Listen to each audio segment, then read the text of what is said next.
kali gue mau ngebahas tiga kelebihan dan kekurangan dari si Forza ini ya. Jadi seumpama kalian pengen punya juga Forza ini, ya mungkin ini bisa sebagai acuan lah, acuan dasar kalau kalian mau punya si Forza. Oke, jadi yang pertama itu kita bahas dari kekurangan dulu ya. Kekurangan yang pertama itu adalah dari power. Bangsat, dua kekurangan pertama powernya itu, dia ini karakternya lebih ke nyaman, delivery powernya itu smooth. Jadi jangan ngarep tarikan dan powernya itu jengat-jengat gitu, karena mikirnya metik 2,5 gitu kan, 2,5 cc nih, masa iya nggak jengat sih, nggak narik kan. Mantap tuh motor apa tuh. Iya, iya 2,5 masa iya tenaganya nggak narik gitu kan, nggak jengat gitu. Ya kalian jangan expect berlebihan gitu, tapi bukan berarti lemot ya. Lemot sih enggak, lebih ke karakter deliverynya smooth.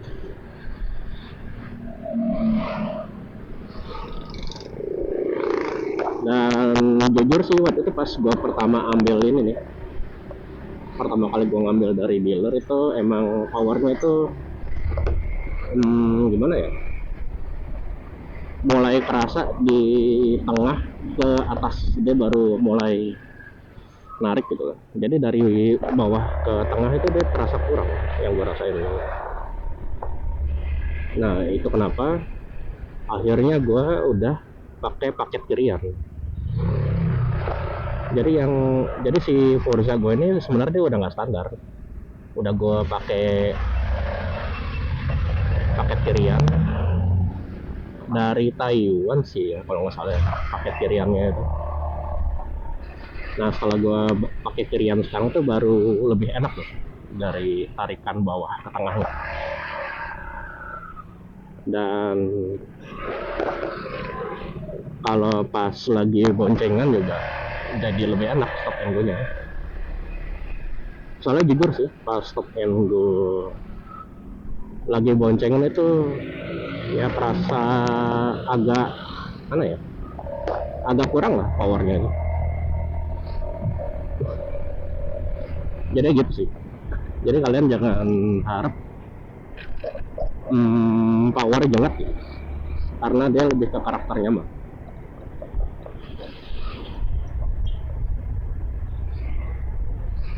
Oke, jadi itu kan kekurangan nomor 1 ya.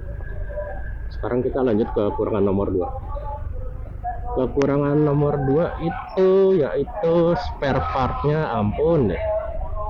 Spare part itu kayak apa ya, langka ya, emang bukan kayak lagi, emang langka.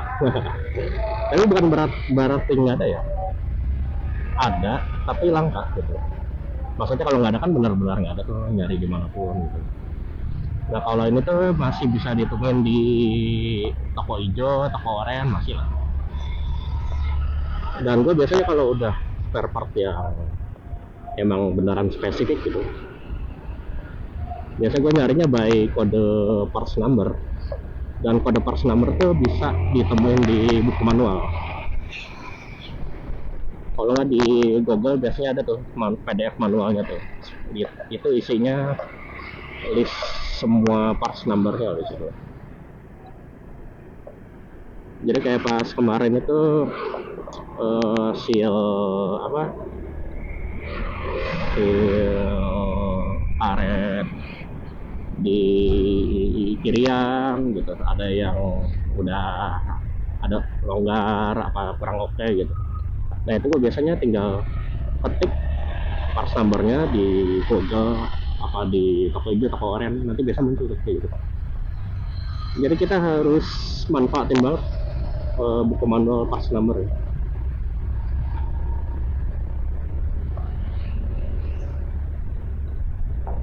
Maka ini biasanya jadi alasan utama juga sih orang-orang kenapa mikir-mikir banget ngambil Forza. Soalnya emang partsnya langka dan jarang.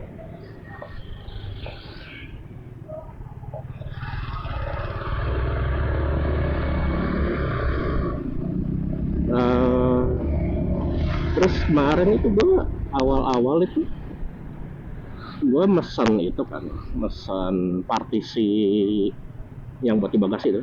Jadi kan bagasi Matic kan gede emang. Nah si Forza ini dia sebenarnya punya kayak partisi pembatas gitu loh, yang buat ngebatasin antara barang sama helm, apa helm satu sama helm dua gitu. Nah partisi itu aja gue pesen itu dia indennya sebulan, itu cuma partisi doang loh. Jadi dari hari ini gue order itu datangnya sebulan kemudian. Kalian bayang itu cuma sekedar partisi doang, bisa indennya sebulan.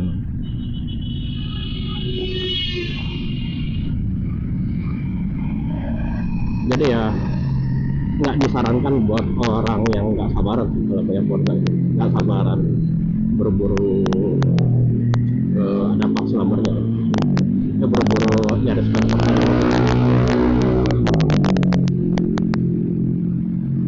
Dan mungkin juga lebih cocok jadi motor kedua lah ya, jangan jadi motor utama gitu.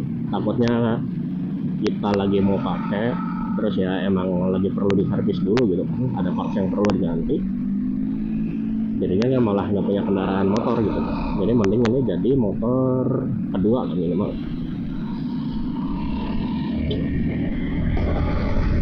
Ya jadi nomor 2 tadi tuh partsnya agak sulit.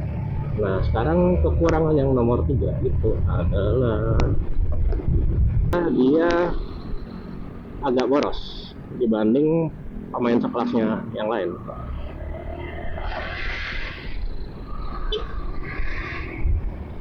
Jadi kan gue udah beberapa kali touring lah ya, sama riding yang jauh-jauh sama teman gue, dan teman gue tuh X-Max lah, ada yang pakai X-Max New, ada yang X-Max Out.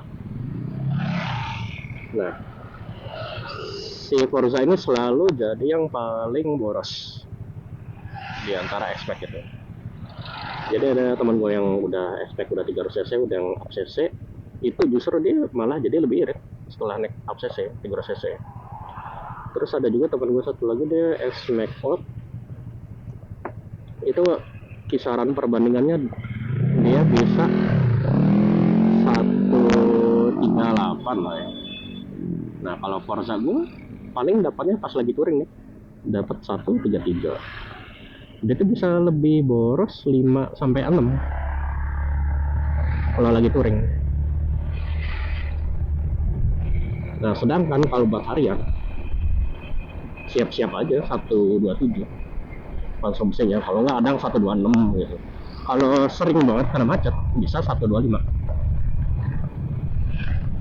Jadi ya emang dia kekurangannya itu lebih boros dibanding 2,5 Matic Land. Oke, jadi itu poin 3 kekurangannya ya. Sekarang kita ngebahas kelebihannya. Jadi kelebihan poin satunya itu dia nyaman asli. Ini Forza ini Matic 2,5 yang nyaman banget lah ya, dari awal gue pakai itu. Apalagi setelah kalian pasang comfort gitu kan, jok comfort di Forza itu, mau touring mau macet-macetan nggak ada pegel-pegelnya karena emang nyaman banget.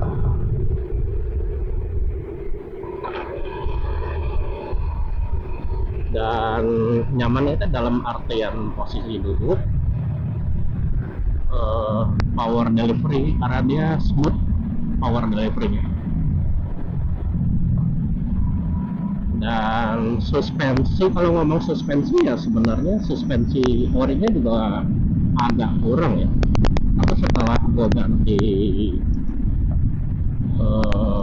apa sih ini, Pro Fender, kan gue udah pakai Pro Fender ya, sok belakang itu jadi super nyaman.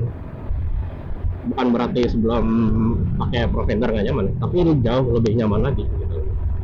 Jadi kayak kalian bayangin motor udah nilai nyamannya 8, ditambah lagi ganti shock jadi 10 gitu umpamanya. Jadi nomor satu dia nyaman banget.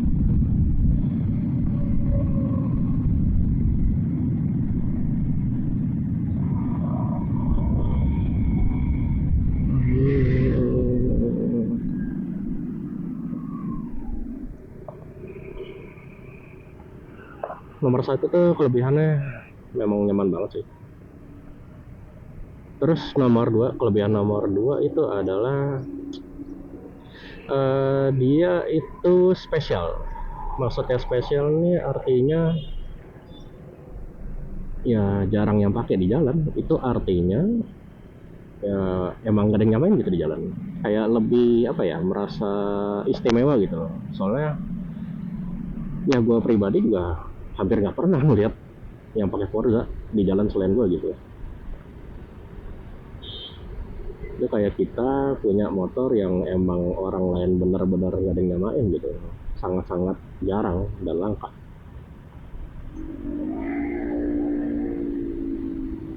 Jadi maksudnya istimewa gitu karena ya prestisnya dapat lah gitu. Karena jarang yang punya.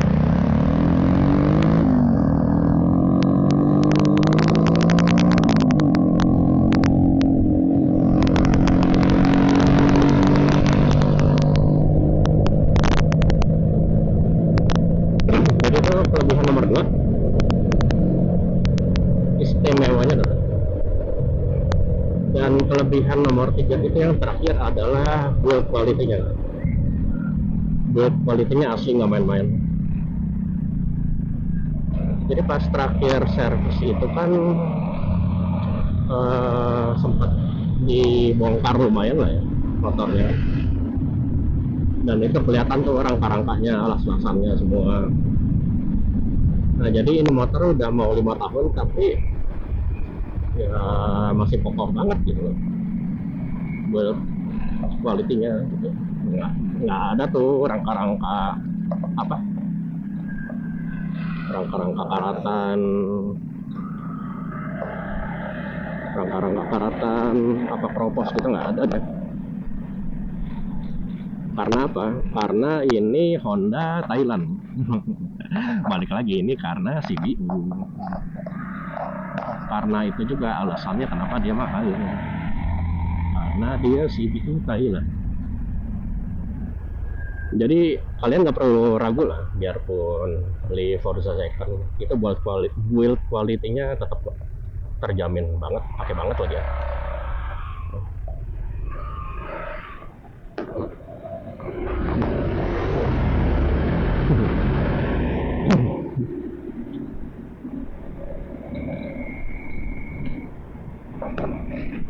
Oke, jadi itu aja sih paling 3 poin kekurangan dan kelebihan si Forza ini. Andai kata kalian pengen punya juga ya mungkin kalian pengen punya juga karena merek yang lain terlalu umum, terlalu banyak di jalan gitu. Kalau mindsetnya seperti itu sih menurut gue cocok-cocok aja misal punya si Forza ini ya. Dan toh balik lagi ke selera.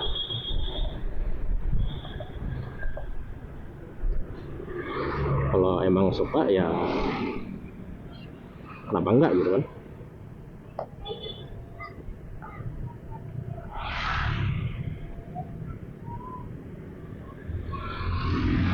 Kan pada akhirnya juga motor kita yang pakai, kita yang ngerawat, jadi terserah kita juga mau punya motor yang mana gitu. Oke, jadi paling itu aja sih poin-poin kekurangan dan kelebihan dari gue.